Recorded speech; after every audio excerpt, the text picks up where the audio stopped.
Picture a film where the Joker isn't merely a character, but the orchestrator of his own twisted reality, shaping a world that's as much about us as it is about him.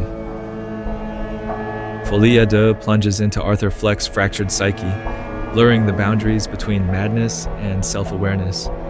But here's the real twist. This isn't just his story. It's ours. Why do we cling to the Joker, romanticize his chaos, and feed on his dissent? In this video, we'll unravel how Folie Deux serves as a mirror, using surrealism, irony, and a satirical self-awareness to critique not just the Joker mythos, but our fascination with it. This isn't just another origin story, it's a reckoning, a film where the Joker might just be holding the camera and directing us. The title Folie Deux, it means sort of shared delusion or a shared madness. So here's how things happen. In one scene, the camera tilts up and we see Arthur surrounded by guards opening their black umbrellas. In Arthur's world, the black umbrellas suddenly change into different colors in the next shot because he chooses to see them that way, in a brief sense of relief, almost having a sudden burst of imagination. The first time he sees Harley, with warm light surrounding her, it's a different vibe than that of Arthur's cold, dusty, and lonely environment, or the fluid movement of the camera around Arthur as he feels empowered by newfound love. Which brings out the music from inside of him, almost like the camera is dancing with him as he sings. It's a dream sequence representing the character's desire to express himself, but can't do so in the world of reality. So he creates this imaginary world inside his head, a reflection of the real world, to reconcile with his desires when he's in control. It's as if the film is a self-aware study on both aesthetical and conceptual means between Arthur's delusional inner world and the gritty realism outside. Like the film is made by Joker, it's a chaotic interplay of reality and fantasy. Enjoy your stay. Questioning the cinematic foundations that define realism by infusing over-the-top sensibility and by blending dark scenes with jarring musical moments, the film leans so hard into its own artificiality that you can't help but realize it's poking fun at the whole Hollywood superhero movie formula. And while it's playing with you, it's giving us a nudge. Look at the spectacle you've made out of my misery.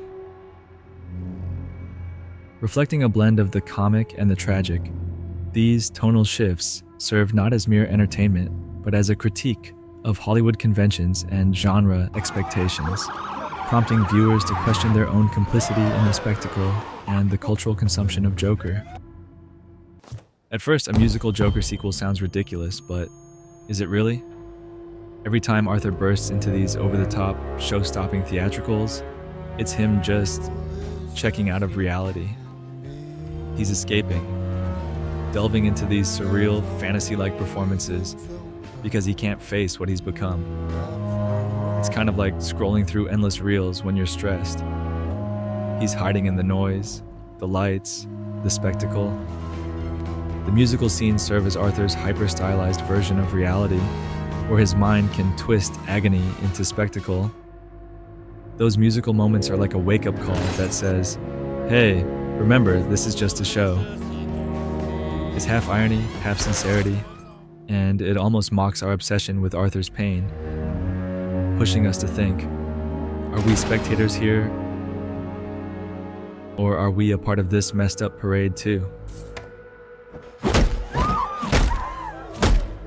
You're expecting the dark, gritty punch of his predecessor, but instead you get these dreamy, almost awkward sequences that feel so out of place it's jarring. All those almost theatrical settings draw attention to their own artifice, as if we're leaping between scenes, stages, different expressions and tones. Often we put trials on television. We'll put a murderer like Arthur on TV and sell ads during the interview. We'll have presidential elections with graphics that make it look like a wrestling match. The idea being, if everything is entertainment, what is actually entertainment that we know? Cinema as a means of rebellion against imposed structures of Hollywood narrative conventions. This stylistic choice, which alienates viewers hoping for a more grounded film, underscores how Folie Deux refuses to conform to traditional structures and embraces the jarring clash of genres as a mirror to Arthur's fragmented identity. The sets in Folie Deux feel like stage props, and that's no accident. The whole thing feels a little fake, like it's a show we're watching, not just a movie. That's what they call breaking the fourth wall, like a theater trick to keep us from getting too comfortable. By showing us this superstage version of Arthur's life, the film is telling us, don't take him at face value. This isn't an origin story, and you're not supposed to just blindly get Arthur. Perhaps not as some authentic anti-hero, but as the caricature society made of him. A bit of a joke, really, and not in the way you'd think. Folie Deux takes aim at the modern cult of celebrity and the Joker as a cultural phenomenon, showing the dark side of a society that consumes anarchic characters as avatars for its own discontent.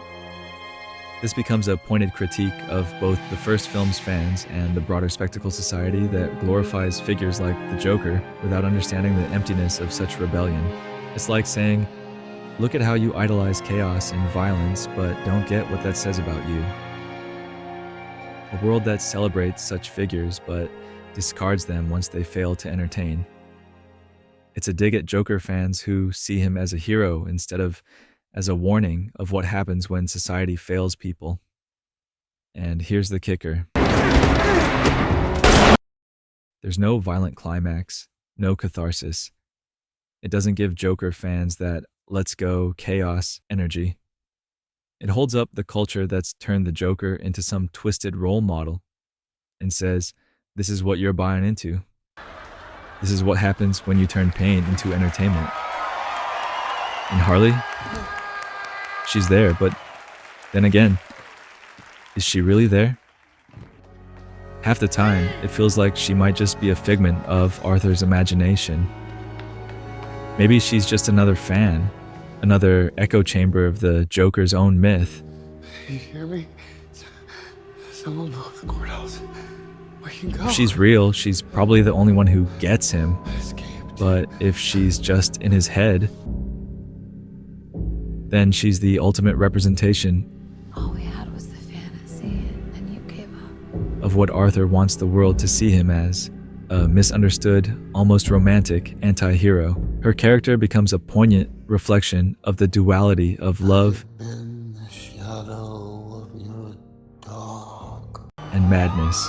Arthur's rejection of the Joker identity and his renunciation at the trial serves as the ultimate self-betrayal for fans who expected him to fully embrace his anarchic identity. The same audiences who idolize the Joker are complicit in his downfall, Perfect. Psychopath says, how about I get you what you fucking deserve? only to reject him when he no longer performs. By the end, Folie Deux takes everything we thought we knew about the Joker and turns it upside down. There's no big rise of Joker, no crowning moment.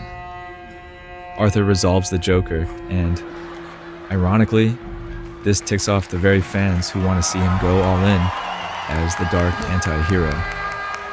The film's final punchline?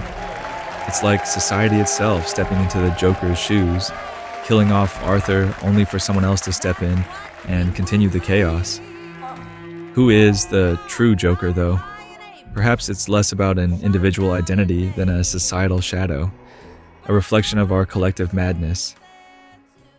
So next time you watch Joker, Folie Deux, maybe ask yourself, what are we really laughing at?